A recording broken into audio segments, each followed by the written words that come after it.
With hijab, how do you prove Islam to be compatible to current times? Right.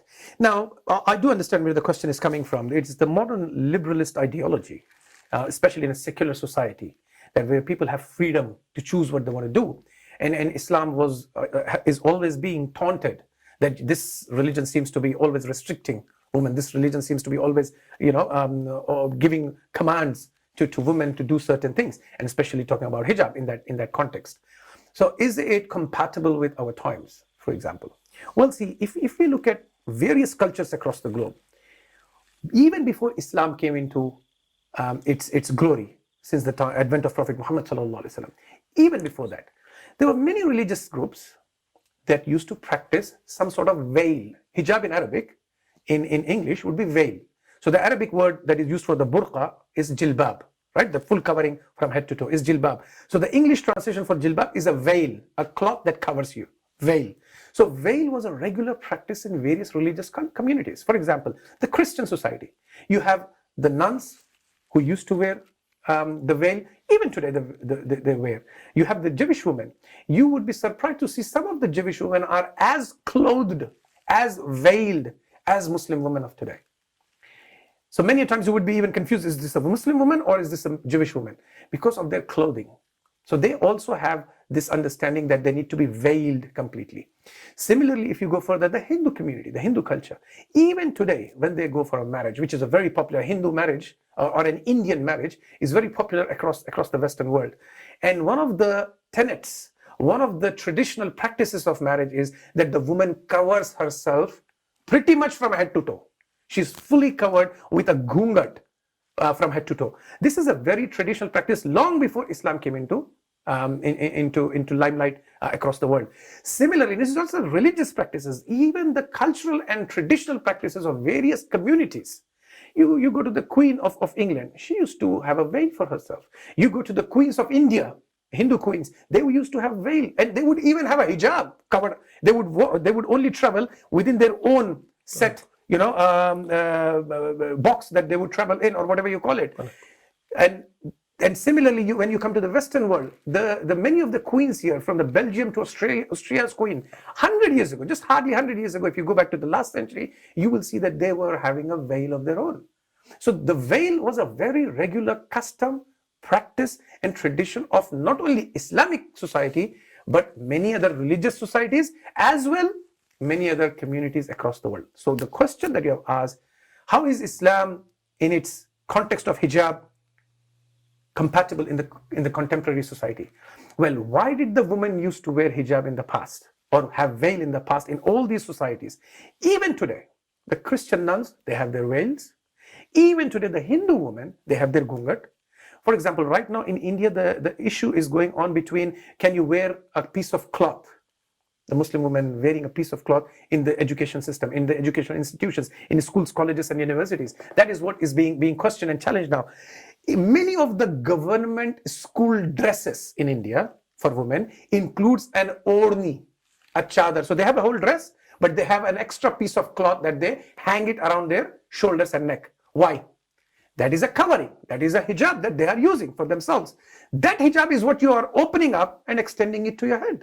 So you're saying, no, you can't do that. You can keep it on your neck, yeah, tight and warm, but you can't spread it out to the head.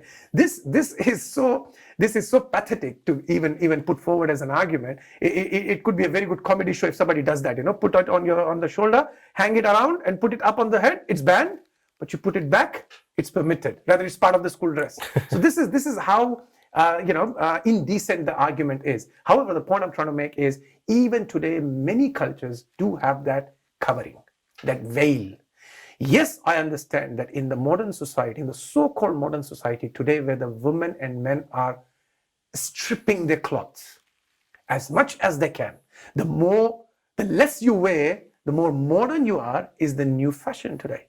However, the women who are modest, the women who are ethical, the women who are religious, they seem to be covering and being more modest. For example, I'm doing my educational degree of being a master's in teaching, doing master's in teaching to be a qualified teacher. In my course here in Australia, in the university here in Melbourne, in Australia, we are taught that when you go to a school as a teacher, do not reveal too much from the top and do not reveal too much from the bottom. Interesting. Why would you be advising that, and why would you be suggesting that? Because they say you are a role model for the society. So every society has its own modest dressing. So some societies say if you are naked in the society, it is a crime. You cannot expose your private parts in public. Why? It is immodest. Sorry, hold on. You are saying if you expose your entire body, it is immodest. So what should be modest? If exposing your entire body is most immodest, then covering your entire body is the most modest. That's exactly the opposite of that.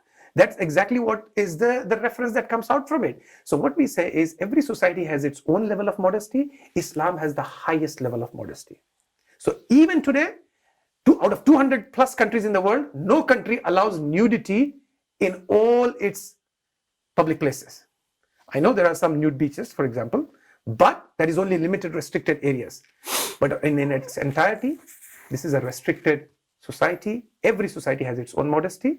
Islam has the highest level of modesty. So is Islam compatible in today's time? Definitely yes. One last point to add there is women were assaulted, women were abused, women were raped 1,000 years ago. That continues even in our times. I'll give you a few statistics. In America, according to FBI's statistics, every year more than 80,000 women are raped in America. India happens to be the rape capital of the world.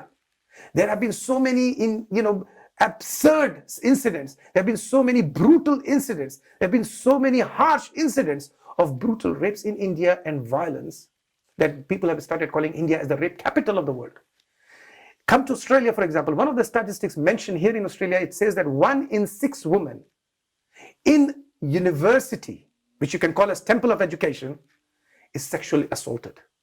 That is the level of assault that happens even today. If someone says the woman used to cover in the past because that is what was required, but not now, I'm afraid to tell you the woman then may have been more protected without hijab, while considering it today with so much freedom, the women seem to be more vulnerable, more humiliated, more abused across different countries of the world. So hijab is still required in any and every society. And Islam is as compatible as it was 14 centuries ago.